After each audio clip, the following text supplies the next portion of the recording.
আপনারা দেখছেন আলোড়ন বাংলা টিভি, অন্ধকার থেকে আলোর পথে। প্রিয় দর্শক শ্রোতাবৃন্দ, আশা করি সবাই ভালো আছেন এবং আপনাদেরকে সবাইকে আলোড়ন বাংলা টিভিতে স্বাগতম জানাই।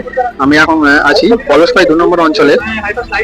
আমাদের পাড়া আমাদের সমাধানে বসেছে এবং কি কি ভেতরে হচ্ছে সেটাই আপনাদেরকে তুলে ধরবো।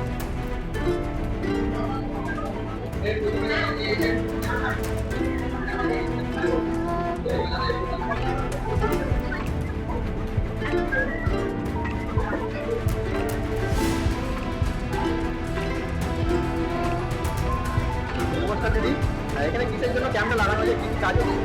এখানে দুয়ারে সরকারের রেশন কার্ড, স্বাস্থ্যসাথী, লক্ষ্মী ভান্ডার, বার্ধক্য ভাতা বা পাড়ায় যেগুলো সংস্কার করতে হবে সেই সমস্ত কাজ, জল সম্পদ আর শস্য বিমার সমস্ত কিছু ডিপার্টমেন্ট হচ্ছে। আর বিনামূল্যে সামাজিক সুরক্ষা যোজনা, কৃষক বন্ধু আচ্ছা, কদিন ক্যাম্প থাকবে?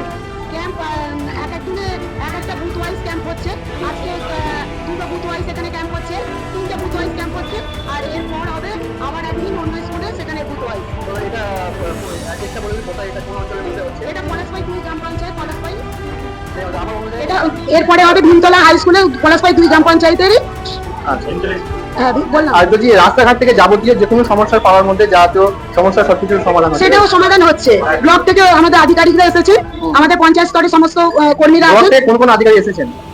ব্লক থেকে অনেক ডিপার্টমেন্ট থেকেই এসেছেন, যেমন আমাদের ওই কাস্ট সার্টিফিকেটের কার্তিক স্যার এসেছেন বা আরো অন্যান্য স্যারেরা এসেছেন, মানে ওনারা আছেন, মানে ওইখানে আমাদের একটা রুমে সেইটা নিয়ে আলোচনা হচ্ছে। আপনি কোন ডিপার্টমেন্টে? ভিআরপি। অনেক ধন্যবাদ কথা বলার। আপনার নাম দিদি? প্রিয়াঙ্কা মন্ডল। অনেক ধন্যবাদ কথা বলার।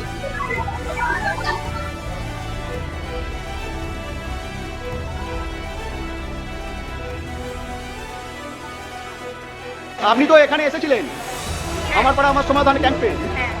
আপনি এই ক্যাম্পে এসে খুশি? অনেক খুশি। আপনার সমস্যা সমাধান হচ্ছে? অবশ্যই হয়েছে, যেগুলো চেয়েছিলাম সবই হচ্ছে। যার আমাদের সরকার যেহেতু আমাদের পাড়ার মধ্যে এসেছেন, খুবই উপকৃত ওনার কাছে, মাননীয় মুখ্যমন্ত্রীর কাছে।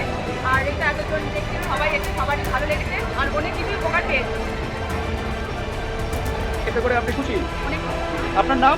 কৃষি কাজ। আপনার অঞ্চল? অঞ্চল পলাশপাই 2 নম্বর, কত নম্বর বুথে? 308 নম্বর। মাননীয় মুখ্যমন্ত্রীকে কি বলবেন আপনি? আপনার কাছে কৃতজ্ঞ জানাবো যে এরকম মানে আমাদের পাড়ার মধ্যে এসে আমাদের সমস্যাগুলো তুলে ধরার জন্য, এবং মানে আমরা যে সমস্যাগুলো হচ্ছে ঘরের সামনে সব পেয়ে যাচ্ছি এবং বলতে পারছি, এটার জন্য ওনার কাছে উপকৃত থাকবো। এটুকুই জানাতে আগামী